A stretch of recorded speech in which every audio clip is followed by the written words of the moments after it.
আপনার নাম কি? আপনি কোন জেলা থেকে এসেছেন? আমি মোহাম্মদ কামাল হোসেন, নড়াইল জেলা থেকে আসছি।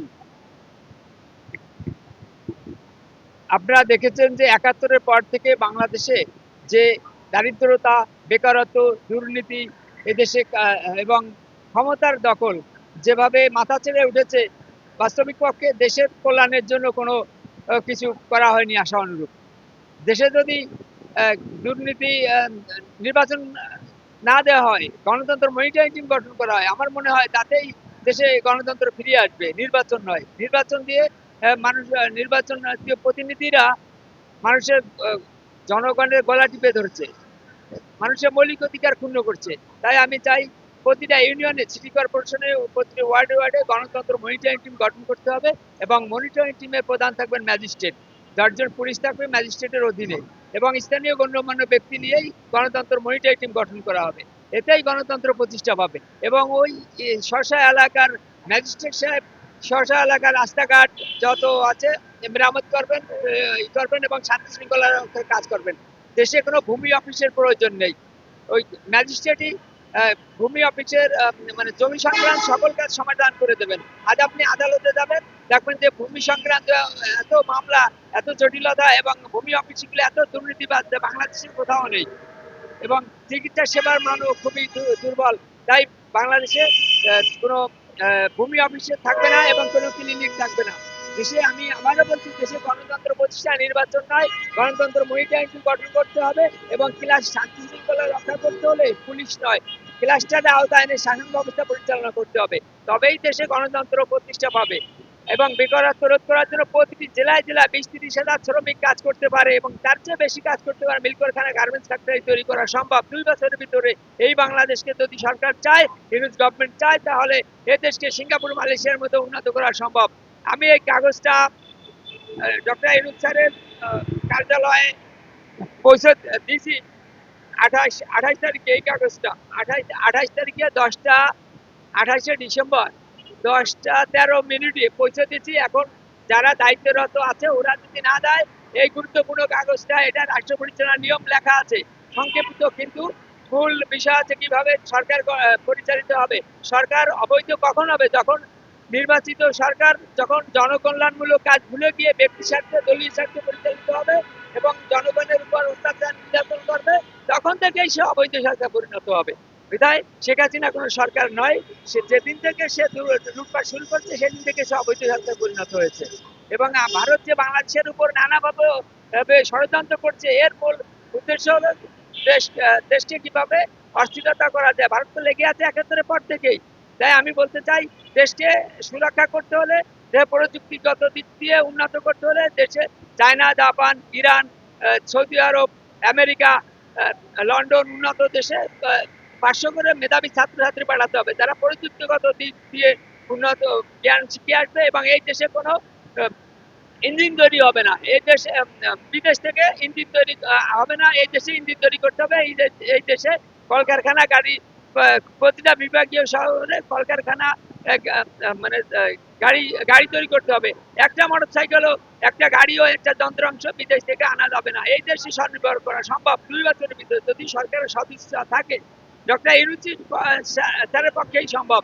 আমি তাই ডক্টর ইউনূস স্যারকে বলতে চাই, এবং আমার নাম্বার দেওয়া আছে এবং এই কাগজটা দেওয়া আছে, ১০ তারিখ ২৮শে ডিসেম্বর সকাল ১০টা ১৩ মিনিটে দায়িত্বরত যেসব অফিসাররা ছিল যদি না দেয়, আমি মাননীয় প্রধান উপদেষ্টা ডক্টর ইউনূস স্যারের কাছে আমি আবেদন করছি, তিনি এটা চেয়ে নেবেন এবং পড়বেন। এই পরামর্শ আপনাকে যারা এনসিপিরা আছে তারাও আপনাকে, আপনার পাশে যারা আছে, পরামর্শ কেউ কখনো দেবে না। তাই আমি বলতে চাই, দেশকে বাঁচাতে হলে, দেশের মানুষকে, ১৮ কোটি মানুষকে ভাগ্য উন্নয়ন করতে হলে ক্লাস্টার সিস্টেম, গণতান্ত্রিক শাসন ব্যবস্থার বিকল্প নেই। দেশে কোনো মাইক্রো ক্রেডিট কোম্পানি থাকবে না। মাইক্রো ক্রেডিট কোম্পানি, ক্ষুদ্র মাইক্রো ক্রেডিট কোম্পানি দেশকে ধ্বংস করে দিচ্ছে। এর জন্য তাদের বলে দেন প্রতিটা ইউনিয়নে, সিটি কর্পোরেশনে তাদের যে ওদের কর্মক্ষেত্র তৈরি করুক, যাতে গবাদি পশুর খামার তৈরি করুক, হাঁস মুরগির খামার তৈরি করুক, বিভিন্ন প্রকার, যাতে অন্তত প্রতিটা ইউনিয়ন ২-৩ হাজার লোক কাজ করতে পারে। ৫০,০০০ টাকা কাউকে লোন দেওয়া হলো, সে ২০,০০০ খেয়ে ফেললো, আর ১০,০০০ টাকা এভাবে করবে, পরবর্তী এসে পরিশোধ করতে পারে না, শেষে কি হলো, আরো দারিদ্রতে পরিণত হলো, অনেকে আত্মহত্যাও করছে। তাই আমি বলতে চাই, এ দেশের বিজ্ঞান প্রযুক্তি শিল্প অর্থনীতি প্রয়োজন করতে হলে দেশে অবশ্যই একটা সিস্টেমেটিক আনতে হবে। সেটা হলো গণতন্ত্র মনিটরিং টিম, শান্তি শৃঙ্খলা স্থাপন করতে হবে। একদিন লাগবে সারাতে গণতন্ত্র মনিটরিং টিম গঠন করতে হবে। 64 জেলার ডিসি, এসপি, দায়রাদার, ভূমি অফিসার, চার বাহিনীর প্রধান বিচারপতি 4 জনকে ডাকে এই যাচ্ছে কয় তারিখ, 2 তারিখ, 5 তারিখের ভিতর আপনি গণতন্ত্র মনিটরিং টিম গঠন করতে পারবেন এবং 10 তারিখের ভিতর আপনি 1 মাসের ভিতরে জানুয়ারির ভিতরেই আপনি ক্লাস্টার আনতে পারবেন। প্রতিটা এলাকায় কোনো ব্যক্তির সামনে যদি কোনো অপরাধ ঘটে, খাদ্যে ভেজাল হোক, মারামারি হোক, ষড়যন্ত্র হোক, তা অবশ্যই সে গণতন্ত্র মনিটরিং টিম অফিসার ম্যাজিস্ট্রেট খবর দেবে, নতুবা বাধা দেবে। আর যদি কোনোটা যদি না করে তাহলে সে অপরাধী বলে গণ্য হবে। এভাবে সিস্টেম করলে পুলিশের প্রয়োজন নেই। এক পুলিশকে ভাগ করে ডিবি, সিআইডি, পিবিআই বিভিন্ন ভাগে ভাগ করেছে, কই শান্তি শৃঙ্খলা হচ্ছে না।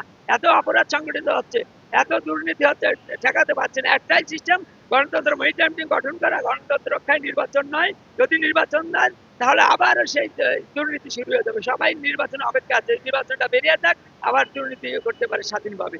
তাই আমি বলতে চাই, অন্তত আপনি 5 বছর ক্ষমতায় থাকেন এবং আমার এই কাগজটাকে আপনি মনে করেন, আমি আপনাকে সাক্ষাতে আরো পরামর্শ দিতে চাই এবং দেশকে কিভাবে 18 কোটি মানুষকে বেকারত্ব দুর্নীতি মুক্ত করা যায় এবং জীবনযাত্রার মান উন্নত করা যায়, সব এই কাগজে লেখা আছে। তাই মাননীয় প্রধান উপদেষ্টা মহোদয়ের কাছে আমি বিনীতভাবে অনুরোধ করছি, আপনি 13 তারিখ 28শে ডিসেম্বর সকাল 10:13 আমি দিয়েছি। যদি আপনাকে না দেয় তাহলে মনে করবেন ওই অফিসারগুলোকে আপনি সাসপেন্ড করবেন।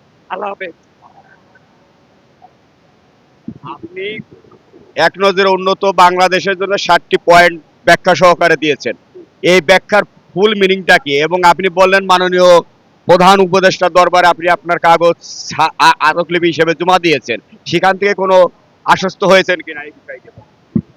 না, আমি এখনো কোনো সংবাদ পাইনি। আমার নাম্বার দেওয়া আছে, ফোন নাম্বার, এবং আমি বিভিন্ন পোস্ট অফিস থেকেও পাঠাইছি। বন্ধ ছিল, হয়তো পোস্ট অফিসে যায়নি। পাশেই পোস্ট অফিস আছে প্রধানমন্ত্রী কার্যালয়ের পাশে, ও পোস্ট অফিসেও দিয়েছি। এখন এইসব পোস্ট অফিসগুলো যদি দেয় তাহলে হয়তো মাননীয় প্রধান উপদেষ্টার কাছে পৌঁছাবে। আর যদি না দেয়, মনে করবো যে এরা দেশের উন্নতি চায় না, দেশের ভালো চায় না, এরা ভারতমুখী। তাই এগুলো বেছে বেছে পোস্ট অফিসের প্রয়োজন নেই। দেশে এখন তো চিঠি ব্যবহৃত হয় না বেশি। তাই আমি পোস্ট অফিস বন্ধ করে দেওয়ার জন্য অনুরোধ করছি। সেই সাথে কর্মসংস্থান সৃষ্টি করার জন্য আমি আবারও বলছি, প্রতিটি বিভাগীয় শহরে একটি করে ইঞ্জিন তৈরি কারখানা তৈরি করতে হবে। এদের খনিজ দ্রব্য বাংলাদেশ খনিজ সম্পদে ভরপুর আছে, কিন্তু আমরা তুলতে পারছি না, তার ব্যবহার করতে পারছি না। কেন? এই আমাদের শুধু এই ক্ষমতাকে বড় করে দেখেছে, দলকে বড় করে দিয়েছে।